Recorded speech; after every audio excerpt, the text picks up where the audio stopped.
So our final and concluding lecture, and this is mostly about preparation for our last exam, regarding developments in Iraq, kind of leading up to uh, the Iran-Iraq War and then subsequent developments. So just reminding us where Iraq is, which hopefully in this course by now is pretty clear. And you might remember, just by way of review, that after the First World War, Iraq was created as a mandate under British control, something of an artificial state, kind of made up of three different components. So you might remember it basically broke down into three different distinct areas. You had in the north a large Kurdish population, mostly Sunni background, that's incorporated into this newly created Iraq. And then in the center, you have mostly Sunni Arab, and then in the south, Shiite Arab. But we should make clear, right? Shiite but Arab. They do not see themselves as Iranian. That becomes a factor during the Iran-Iraq War. And there were also other fairly substantial communities of, for instance, Assyrian and Nestorian Christians and a sizable Jewish community in Baghdad, right? So that's kind of by way of review. And again, you might recall that the British installed as a new monarch in what they envisioned to be a kind of constitutional monarchical government, Faisal Hussein, who had led the Arab Revolt or been one of the preeminent leaders, son of the Sharif Hussein of the Hussein McMahon correspondence. And it should be noted this was done through a plebiscite, i.e., kind of the entire country voted on it. And he was a hero of the Arab Revolt, and so he was approved by the population. But the main thing is, um, that he's not from Iraq. He had no power base there. He's originally from Arabia. And so the British felt with him on the throne, their interests in the region would be safeguarded. He would be somewhat dependent on maintaining a British presence there. And it's possibly they did also feel a bit sorry that they hadn't supported him more adequately when he had headed the Arab delegation to the Paris Peace Conference against French claims in Damascus. But the main thing obviously were British interests. And so what were those? Well, first of all, even before they discovered oil, Iraq's location was seen as strategic given its proximity to the Persian Gulf. Together with the British Mandate of Palestine, it basically gave the British a land bridge from the Mediterranean to the Persian Gulf and then onwards to India. And then later on, oil was discovered in 1927. And eventually they'd find huge quantities of oil in the Persian Gulf. But the first major discovery was in the north around Kirkuk, kind of going into Kurdish territory. And almost immediately, the exploration rights were granted to the British-dominated Iraqi Petroleum Company. And definitely do not let the name, the fact that it has the word Iraqi in it, this was effectively a British consortium. And from that point forward, the political elite within Iraq were largely dominated by those who, to some degree or another, were associated with the British. In some cases, in connection with the Arab Revolt. For instance, Nouri as-Said, who we see the second from the left in the rather dark outfit. And here we see him as part of the Arab delegation, including T.E. Lawrence. These individuals would dominate the political system initially. And there was very little in the development of kind of ideologically based political parties or ones that were promoting a shared sense of Iraqi identity and recalling again that Iraq was created as a somewhat artificial state. And that actually becomes kind of, in some ways, the first major concern of the new government. They should actually be working harder in this regard. For the most part, it seems more about consolidating authority and rejecting the attempt of any kind of unique populations within Iraq who might kind of assert a counter identity. The Kurds would be the most notable throughout the history of Iraq, the modern state of Iraq, as to some degree kind of promoting the idea that rather than being Iraqis, they were really part of a larger Kurdish nation that would have included Kurds living in Syria, Turkey, and Iraq. But you had other groups as well. One really good example were Assyrian Christians, some of whom kind of asserted the idea that they were actually a different nationality, claiming to be descended from the ancient Assyrian population. And this is pretty much a construct. I mean, it's really difficult for anyone in the 20th century to trace their ancestry all the way back to ancient Mesopotamia. But maybe, more to the point is simply the fact that they were kind of rejecting the idea that they were part of an Iraqi Arab identity. At the very minimum, they wanted greater autonomy. Some were even calling for independence, and eventually the Iraqi government dealt with this by sending in the army, which resulted in a rather sizable massacre of nearly 3,000 Assyrian Christians. And you see, they had even come up with a flag here. This really had nothing to do with religion, apart from maybe the fact that they were Christians, already made their commitment to an Arab Iraqi state in a nationalistic sense a little suspect, but obviously the fact that they were overtly asserting a separate identity was probably more to the point. But in any event, right, I mean, so it's kind of more about consolidating control, more about repressing any alternative identity rather than, trying to proactively promote in a more positive sense a sense of shared Iraqi identity. And that is going to lead to growing political instability. It doesn't help that, on the one hand, you have a monarchy that, originated from outside of Iraq. Many of the political elites also coming from outside, or restricted to a small number of, kind of wealthier Sunni Muslims in the center of the country. And we talked about in an earlier lecture that the British had actually initiated a number of changes that elevated kind of the tribal sheikhs within the Sunni Arab population. This was very typical of kind of British colonial strategy, that you elevate one group and they become kind of the intermediary that on the one hand are somewhat dependent on the maintaining a British presence there, and therefore on the other hand can be counted on to uphold British interests. But this is not a recipe for political stability, particularly in a state where you're still kind of trying to develop a sense of shared identity. In any event, Faisal was succeeded by his son Ghazi in 1933. After Faisal died, he became ill and died at a relatively young age. Ghazi was then 21 years of age. And you might recall we talked a bit about how he then later died in a motor car accident, and he kind of had a reputation for being a bit of a playboy, racing fast cars, chasing women around, and so forth.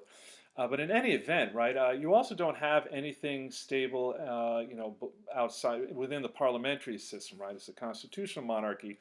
So you have various political leaders that are competing for power, very often operating kind of outside of the constitutional framework, what we would call through extra constitutional means, very often involving palace intrigues, a lot of government dissension, and really none of it having to do with kind of, it's not a competition of different ideologies about, what is the best way forward for Iraq. It's really more about self-interest. Between 1932 and 1934 alone, you have 5 governmental changes within a period of 2 years. And this eventually is going to create a kind of situation where someone in the military might decide to initiate a coup. And in fact, we're going to see a series of coups, beginning with General Bakr Siddiqui. In the case of this first coup, it's not actually going to undermine the kind of ruling monarchy. But eventually, obviously, this obviously doesn't lend itself to stability. So General Bakr Siddiqui was actually Kurdish by birth, had served in the Ottoman Empire, and in spite of being Kurdish, was actually an Arab nationalist supporter who, during the Ottoman period, had been part of a movement to liberate the Arab lands from Turkish rule. And related to this, he had been made a general by King Faisal when Iraq became an independent country in 1932. So in August 1933, it was actually Siddiqui who ordered the Iraqi army to crush militant Assyrian separatists in the town of Sumail near Mosul. And that's what had led to 3,000 Assyrian civilians being killed. And then later on, during the reign of Ghazi, Siddiqui, who was then acting commander of the Iraqi army, staged a military coup. So it was, in actual fact, the first modern military coup d'etat in the Arab world. So initially it did kind of threaten the monarchy, but it only lasted for 1 year. Or even less, he was assassinated about 10 months after seizing power. But again, this kind of thing can be very destabilizing, given that you already lack kind of a stable or even stable-ish government. And so we talked about how before earlier how Ghazi died in a motor car accident. That was in 1939, at which point rule went to his cousin and brother-in-law, Prince Abd al-Ilah, given that his son was too young to take the throne. The idea that he would serve as regent until the crown prince came of age in 1953. But it wouldn't even get that far. At some point, you're going to have another revolt. And in some ways, this is a response to, in some ways, kind of reflects a positive development. There is this kind of developing Iraqi national identity. And part of it is kind of coalescing around opposition to a continued British presence. So Iraq at this point, when we get to the 1940s, technically an independent country, but it's very much like what happened in Egypt in 1922 when the British had unilaterally made Egypt independent but had maintained control of various aspects of government. And it's really almost the same thing as the four reserve points. You still have British military bases in Iraq, British military commanders, British kind of dictating foreign policy, British in control of the oil resources. And this actually acts a bit as a catalyst around which an Iraqi national identity can coalesce. But that's also going to be directed against the government, which tends to be pro-British, something evident in the prime minister at the time, Nouri al-Said, who, if you recall again, had been part of the Arab Revolt and part of the Arab delegation sent to Paris under Faisal. So he resigned from the premiership in 1940 in light of this growing opposition. And right after that, a loose alliance of officers known as the Four Colonels staged a coup. This is in April of 1941, installing Rashid Ali al-Gailani as prime minister, someone who they felt would take a harder line against the British. A month later, in fact, the Iraqi army surrounded a British air base near Baghdad. But bear in mind, this is exactly during the Second World War, and the British responded by quickly crushing the revolt and then effectively militarily occupying Iraq for the duration of the war. And that is, of course, only going to exacerbate feelings of animosity and hatred towards the British. Really, with the conclusion of the Second World War, looking back now, it seems evident that it was only a matter of time before the government was overthrown. I mean, this government now that had basically chosen to align itself with the British had a bullseye on its head. And in fact, Nouri al-Said ended up heading the government right after the British crushed the revolt and had those responsible for the revolt executed or exiled with the full support of the ruling regent, Abd al-Ilah. Right? And so that is going to greatly tarnish the government's reputation, as well as the reputation of the Hashemite monarchy, which will be overthrown in 1958. And perhaps the straw that broke the camel's back, so to speak, is when Iraq became an active member of the British-led Baghdad Pact that also included Turkey, Iran, and Pakistan, ostensibly an anti-communist alliance directed against any perceived threat by the Soviet Union. But for most Arabs in the Middle East, it just seemed, basically existing for the purpose of allowing the British to maintain influence in the region.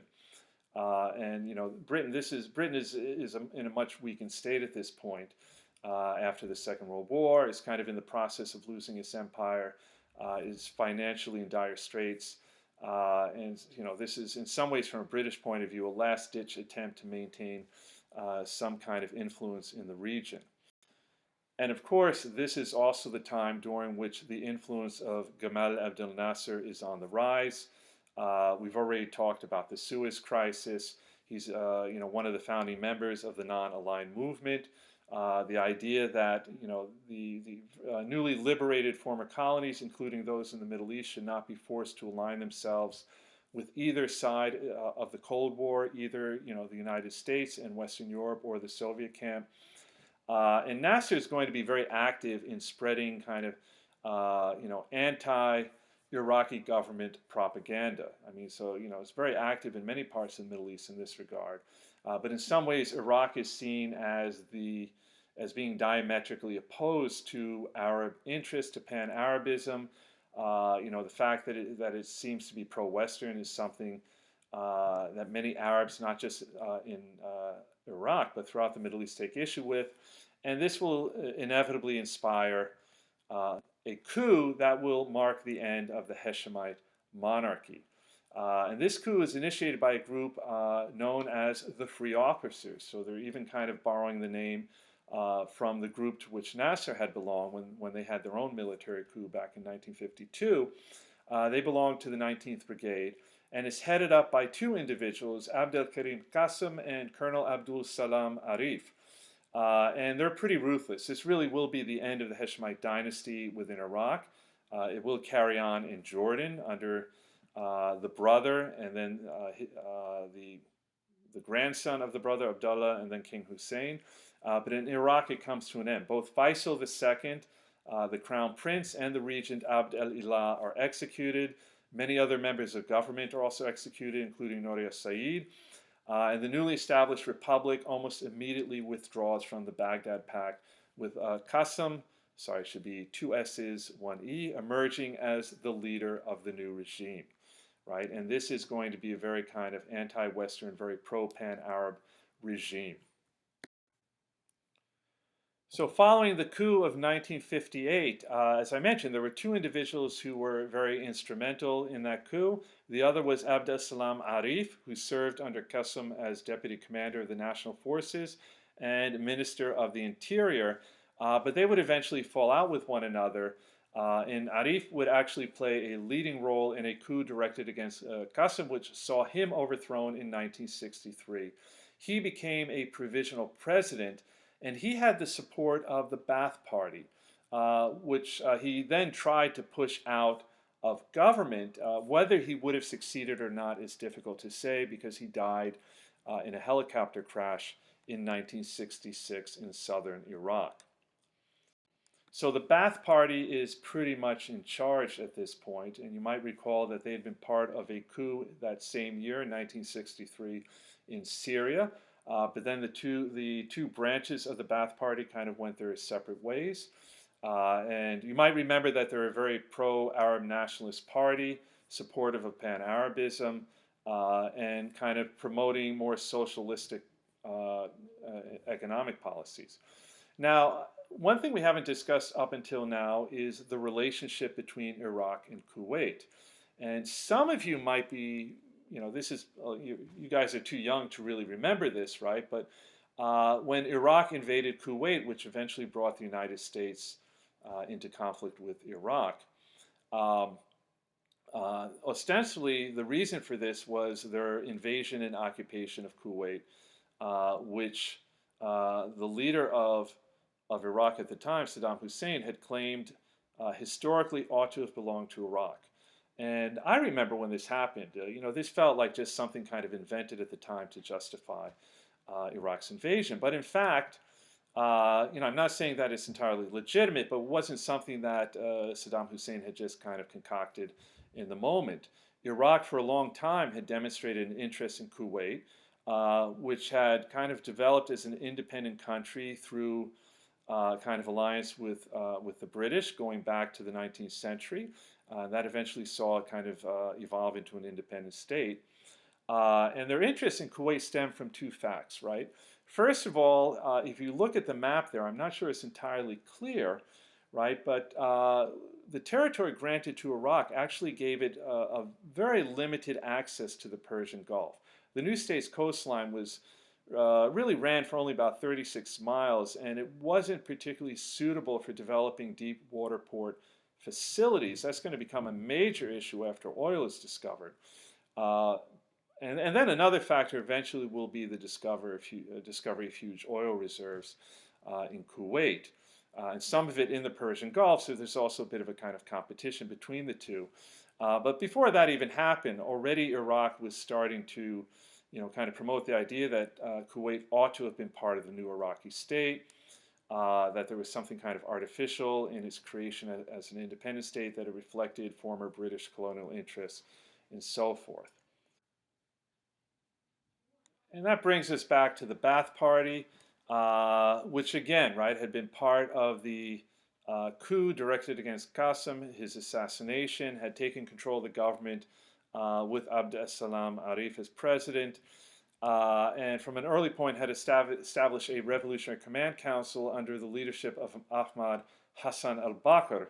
And right from the beginning, this became kind of a second locus of power with respect to the president, and that's probably why Arif tried to have the Ba'ath Party pushed out. But again, he died in 1966, and so eventually the Ba'ath Party is pretty much running the government under Hassan al-Bakr. Though we should know from a pretty early point, there's another fellow named Saddam Hussein, who is a pretty high-ranking member of the Ba'ath Party, working very often with Ahmad Hassan al-Bakr, as we see in this photo, and serving as Secretary General of the party. So, brief refresher, and I already mentioned some of this, but to summarize the Ba'ath Party, full name, the Arab Socialist Resurrection Party, founded in 1947 as a radical secular Arab nationalist political party, very much a part of Pan-Arabism with branches in different countries, probably strongest in Syria and Iraq, and again, both had been actively involved in coups, overthrowing their respective governments in 1963, and then has split into two rival organizations in 1966. So both Ba'ath parties would retain the same name and in many ways maintain parallel structures in the Arab world, right? But kind of, basically the problem was too many top chefs, not enough sous chefs, right? So there wasn't a willingness for the head of the Ba'ath Party in either country to submit themselves to the authority of those in the other. Coming back to Iraq, within a relatively short period of time, Saddam Hussein would emerge as the dominant member of the Ba'ath Party and eventually as the leader of Iraq, right? And Saddam Hussein would become, a very well-known figure internationally, particularly after the invasion of Kuwait. Though for those who follow developments in the Middle East, he probably really came to the forefront in connection with the war with Iran between 1980 and 1988. So what do we know about him? He was ruthless. There's no question about this, right? Many feel that he had this very difficult upbringing as a child, and running with gangs from an early point, abusive father, and many of these these aspects of his background factored into his kind of ruthless character. He had become politicized from an early point, had joined the Ba'ath Party in 1957, very quickly rising through the ranks, and then during much of the 1960s held the position of party secretary, and then after the coup was made deputy to Hassan al-Bakr, and also deputy chairman of the Revolutionary Command Council, so holding a pretty preeminent position from an early point. So the Ba'ath Party would eventually emerge as the dominant political faction from a pretty early point. Initially, they did have to cooperate with other parties, and related to that, something called the National Progressive Front was created, an amalgamate of the Ba'ath Party and other parties. Probably the chief rival of the Ba'ath Party early on, and this might surprise some people, was the Iraqi Communist Party.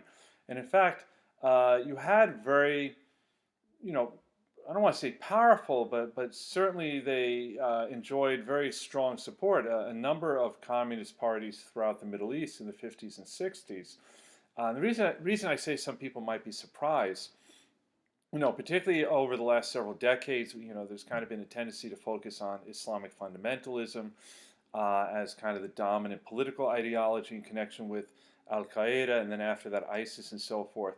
So it might surprise people to know that you had these very secular, even anti-religious parties like the Communist Party, and this was, real communism, meaning atheistic, very secular, tending in fact to be very hostile towards religion, including Islam.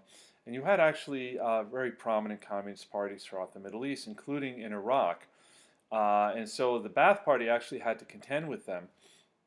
So the acronym was ICP, Iraqi Communist Party. In March 1972, Ba'athist and ICP leaders met to discuss what should be the content of the National Progressive Front's charter.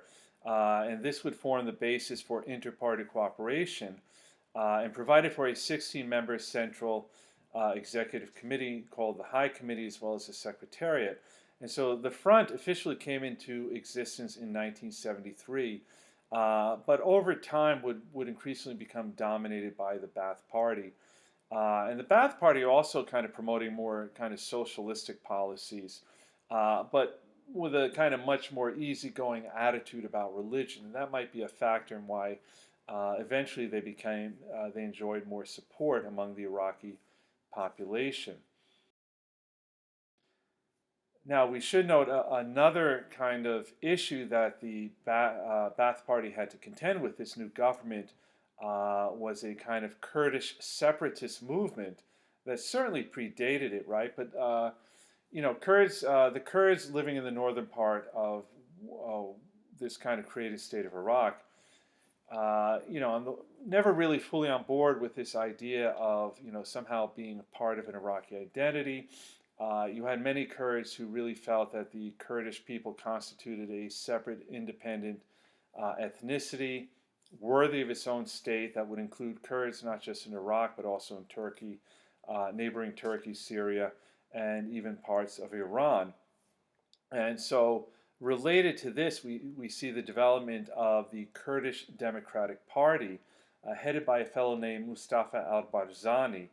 And so, very often promoting either, the idea of greater autonomy for Kurdish people within the framework of the Iraqi state, meaning, for instance, that they could use the Kurdish language in the schools, maybe even as an administrative language, and that to some degree they could also kind of manage their own territory economically and politically. Given that a lot of the oil resources in Iraq were located in that territory, that would prove very controversial, and sometimes even promoting outright independence. The issue, however, that would eventually lead to conflict with Iran had to do with the Shat al-Arab, a waterway on the frontier between the two countries, which under the term of a 1937 treaty had basically given the most important part of it to Iraq, had set it under Iraqi control. So it's a very small amount of territory, and it's kind of mostly corresponding to the entry point to the Persian Gulf. But it's a very important territory. Whoever controls it has much greater access to the Persian Gulf, right? So the boundary was set at the low water mark on the Iranian side, meaning that Iraq had control of the shipping channel. This had later been renegotiated in 1975 with the Algiers Accords. So the meetings had taken place in the city of Algiers in Algeria. But both sides remained somewhat dissatisfied, certainly the Iranian side. And so this remained a point of contention between the two countries. Well, coming back to the Ba'ath Party, which at some point comes pretty much under the control of Saddam Hussein, they pretty much marginalized the Communist Party at some point, even basically eliminating it.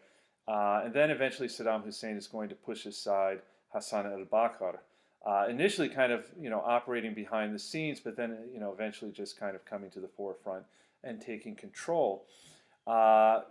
Before we get to him specifically, though, but he is a big part of this. To some degree, the Ba'ath Party was very successful in modernizing Iraq, largely along secular lines, right? So there were a number of different policies that they promoted that you could really make a pretty good case that they were ultimately beneficial to Iraqis. And some of this started before Saddam Hussein took over the leadership, but he would continue these policies as well, right? So one very important kind of reform was agrarian reform, which primarily had to do with land redistribution, right? So just kind of the government taking control of what were a limited number of large landed estates, and then kind of dividing them up into smaller plots, and basically giving them out to large numbers of peasants. And it started with the 1958 Agrarian Reform Law, which provided for the distribution to peasants of lands in excess of a certain maximum ownership. Right, the idea that did allow for large landowners, right, but they couldn't own above a certain amount. Anything above that amount would be appropriated by the government, then redistributed to peasants. Initially, it was kind of slow going. So, a decade after that, less than half of the land had been distributed.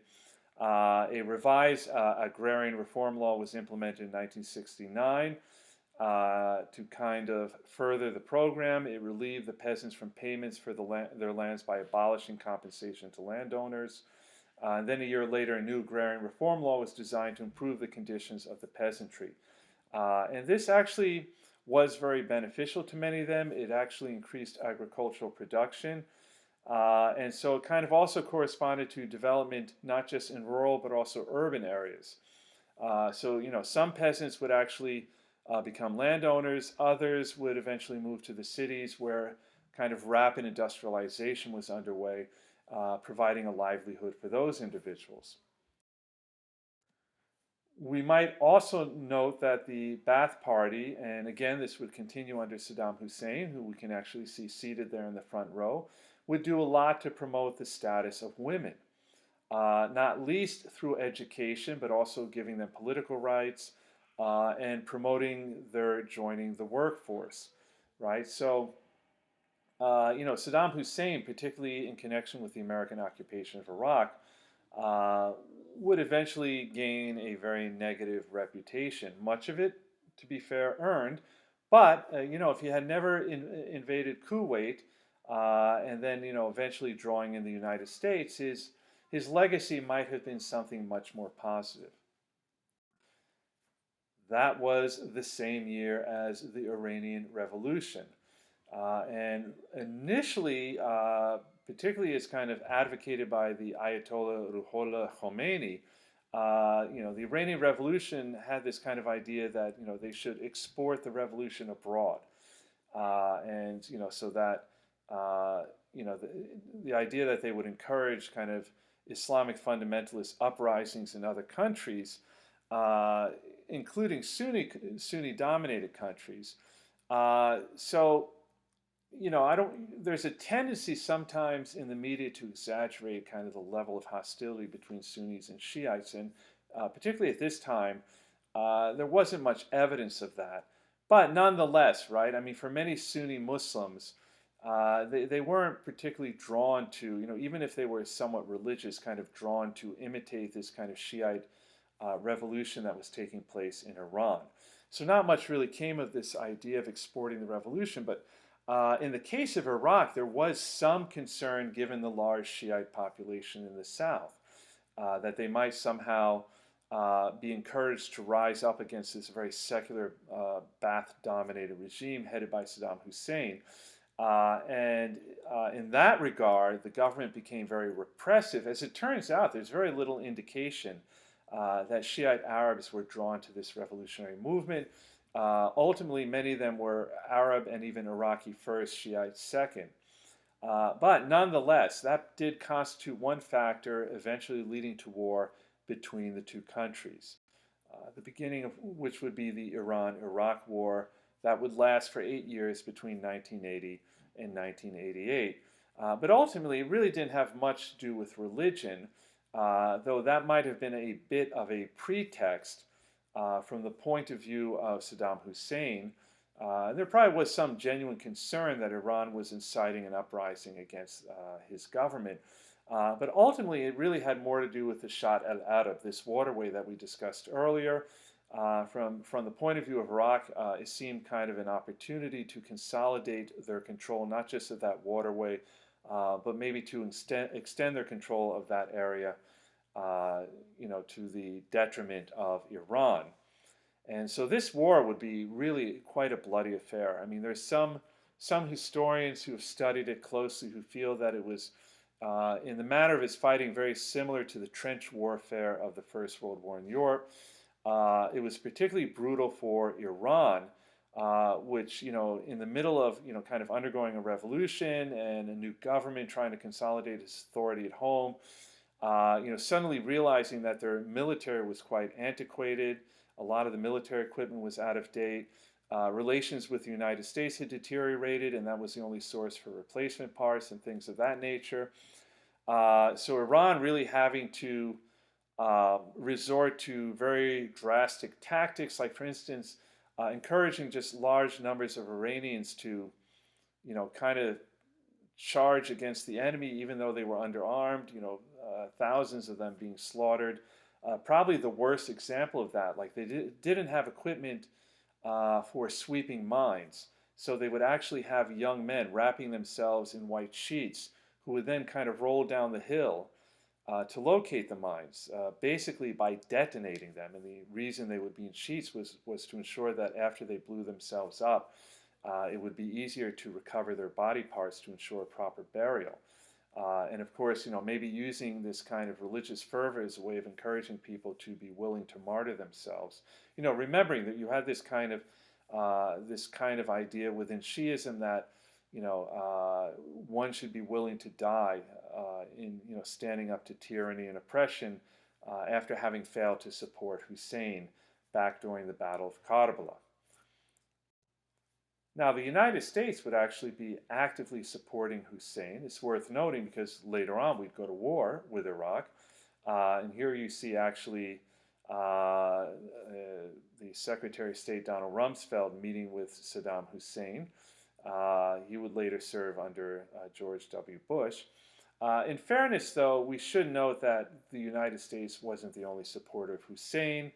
I mean, here we see the UN supporting Hussein.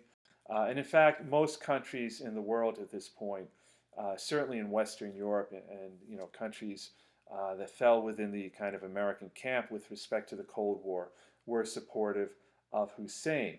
Having said that, the United States would on occasion also support Iran, because ultimately the chief concern of the United States was that neither Iran or Iraq should become the dominant power in the Persian Gulf, which was an important source of oil for the United States.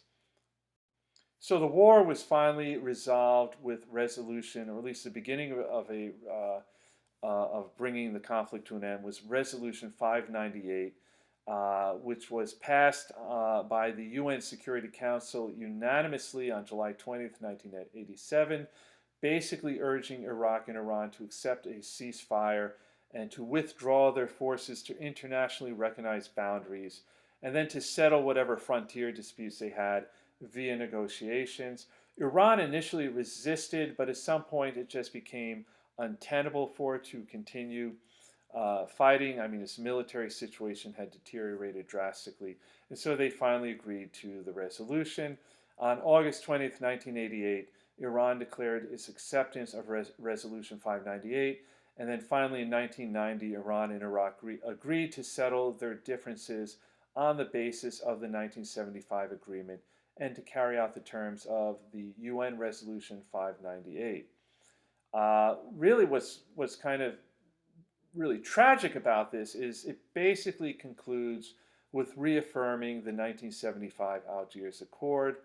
So Saddam Hussein basically agreeing to accept what had been the original borders. So tremendous number of lives lost for absolutely nothing.